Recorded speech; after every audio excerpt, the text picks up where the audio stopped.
Alex Castellino and his friends visit Belmont Park for the first time, bet on a race, and the horse comes in first. This is my first time ever here, and it's not going to be the last time because I won some money. I bet $20 on horse number 2, and I won. We're here on a trip, so I figured, go over there, bet some money. If you are lucky, like Alex, you can collect a winning bet. It's not a complicated process to bet on the horse. However, for these regular wagers, betting at the historic Belmont Park in Elmont is a skilled craft. Careful planning goes into beating the odds makers. And for a small fee, you can enter the park or bet online. If you come to Belmont Park on most days, it costs you about $5 to get in. It's not like going to a hockey game or a football game where you're paying, often hundreds of dollars to get in here. The way that this sport is funded is through the money that comes through the windows, that people who are betting on it here at the track every day, but also people who are betting on it across the country through what's called simulcasting. So they'll be at their racetrack or their old TV, or they could be in their living room now that there's internet wagering. So they could be on their smartphone or their laptop or their iPad somewhere watching this races here, betting through their internet wagering account. The winner generally gets 60% of the purse. New York is known for having some of the highest purses in the country. Part of that is simply because it's a well-funded and very popular place to bet. It's also because over at Aqueduct in Queens, we've got the casino, and a percentage of the casino proceeds also fund the purses at the New York Racing Association tracks. So you can often race for more money in New York State than you can anywhere else in the country. For more than a century, Belmont Park has had an enduring legacy on Long Island.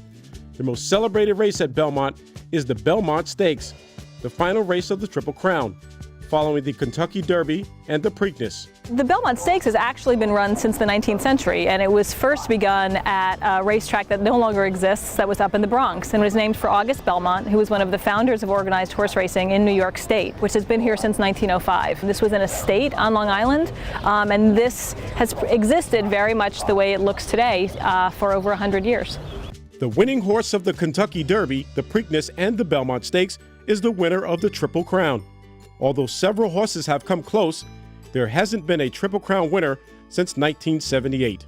The 70s were a great year for Triple Crowns. We had one in 1973, we had one in 1977, we had one in 1978. Before that, one hadn't happened since the 40s, and the 40s were kind of like the 70s. Several Triple Crowns were won in the 1940s, but now we have this huge drought, 36 years, no Triple Crown, bunch of near misses. We've, over the last 15, 20 years, you've had 8 or 10 horses come to Belmont, having won the first 2, big crowd comes out, and they have been disappointed every single time. So already, all the reserve seats in this place are sold out because people want to come here and they want to see a Triple Crown. In 2004, when Smarty Jones was here, very popular horse, was from Pennsylvania, had a huge following, and it looked like he was going to win, and then as everybody here realized he was going to get beat, all of those incredible screaming cheers just faded away, and it was dead silence. And in fact, the jockey on the winning horse, his name was Edgar Prado, apologized to the folks connected with Smarty Jones after and said, "I'm really sorry we beat your horse."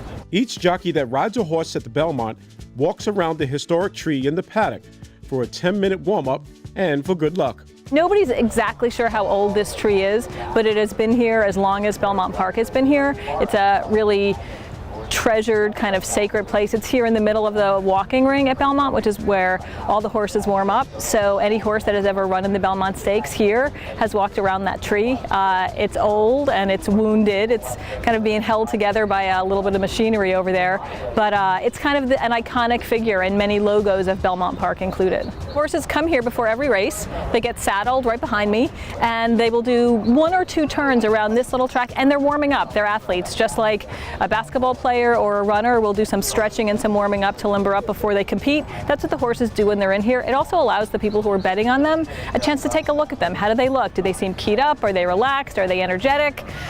So it's both for the good of the horses and for the good of the bettors, that they come in here. They're in here for about 10 minutes before they go out to the track.